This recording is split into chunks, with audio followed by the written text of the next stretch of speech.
Ako hoćeš, reći ću ti kakav je ukus. Inače, ne sumnjam da je prelepa.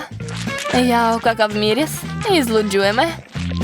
Ali čini mi se da nešto nedostaje. Da, tačno, treba dodati šlag. Sa njim će torta biti još lepša. Super, ovako izgleda 100 put bolje. Stavit ću sav šlag na tortu.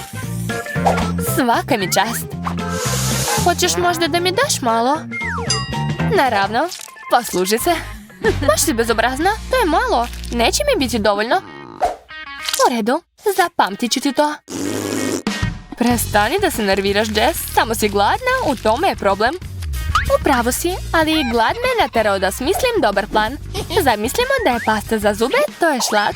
Mislim da baš liči.